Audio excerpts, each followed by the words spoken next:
Then, the best match of the show. Becky Lynch versus Sasha Banks, with Bianca Belair at ringside on color. And for the people who say, Cornette, you never say anything good about the girls, and now you're saying it was the best match on the show, you are correct. And I'm saying that to illustrate how rotten the wrestling was on the rest of the show. Actually, I don't know if there was wrestling. It was Balor and Zayn, they wrestled. Just nobody cares. In this match, it was a good girls match. Very good.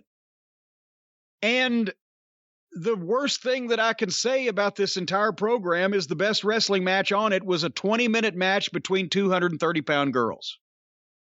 And Sasha won when Bianca Belair interfered and whipped her with her big old long ponytail. Before we go into the, well, I'll say, before we go into the afterbirth, what'd you think of the match? And then what happened after the match, we'll discuss. I thought it was a good match. Again, this was the overrun. This was the part that was directly commercial-free against AEW with CM Punk, which was commercial-free. But I thought it was a good match, and I think we said it last week or the week before. It's Reigns and Heyman and whoever they're dealing with, and it's been Sasha, Becky, Bianca, and their segments have been great. And I thought this was a really good match. And honestly and truthfully, if you'd asked me to place my money, this is why I don't bet. If you'd have said, Cornette, bet on which is going to be a better match, the one CM Punk is involved in or Becky Lynch and Sasha Banks, I would have lost some money. But unfortunately, that's the situation the WWE is in right now. A 20-minute girls match on a 2.5-hour television program is the best match on the show.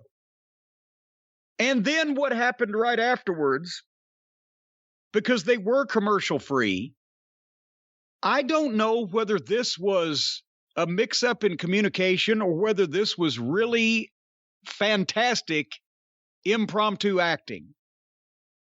But all of a sudden, Adam Pearce shows up while Becky is still sitting there, I think, absorbing her loss. One of the other girls is glorifying whatever. Adam Pearce jumps up. Go, leave, move. He's getting the stagehands in. Get the chairs in. Set the table up. Quick. We got to do this.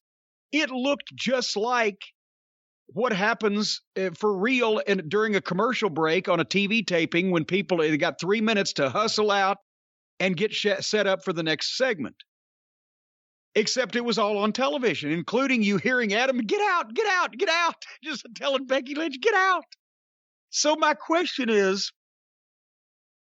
did they think they were going to a fucking pre-tape or something and they were doing what they normally do and hustling this shit in, or did they do this on purpose exactly like they would do it off camera to illustrate that they're live and they're on camera?